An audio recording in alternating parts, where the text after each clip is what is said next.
ඔව් එයාට හිටියා බිරින්දෑවරු දෙන්නෙක්. එක්කෙනෙක් වයසින් අඩු තරුණ කෙනෙක්, අනික් කෙනා ටිකක් වයසින් වැඩි කෙනෙක්.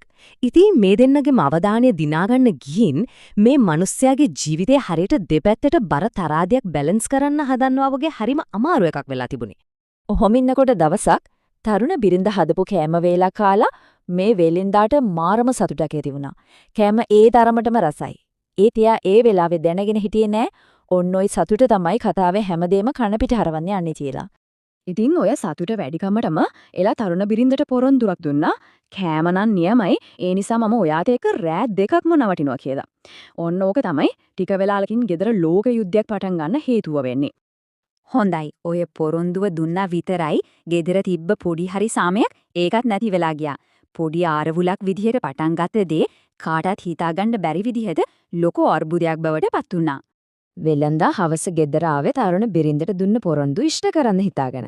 හැබැයි ඉතින් වැඩිමල් බිරිඳ මංගරකගෙන ඉඳලා ඒක වෙන්නේ කොහෙත්ම ඉඩ දුන්නේ නැහැ.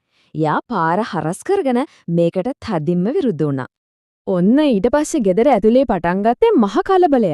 බිරින්දියාවරු දෙන්නම වෙලෙන්දාව තමන්ගේ පැත්තට ඇදගන්න පටන් ගත්තා.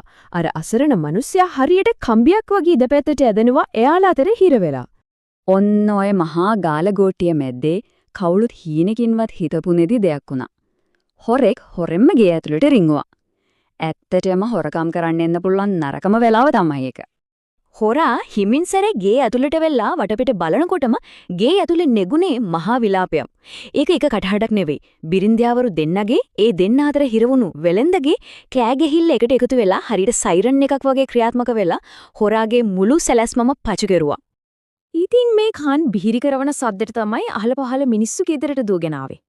ඇවිල්ලා බලද්දි අන්න හොරාගේ ඇතුලේ.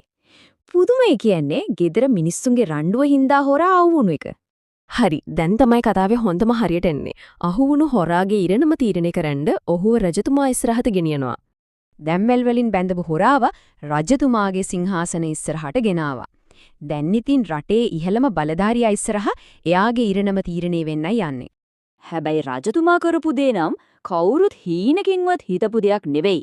හොරාට දඬුවම් දෙනවා වෙනුවට රජතුමා වෙලඳ දිහාට හැරිලා ඇහුවා මෙයාට දෙන්න ඕන දඬුවම මොකක්ද කියලා ඔහේ තීරණය කරනවා නම් හොඳයි.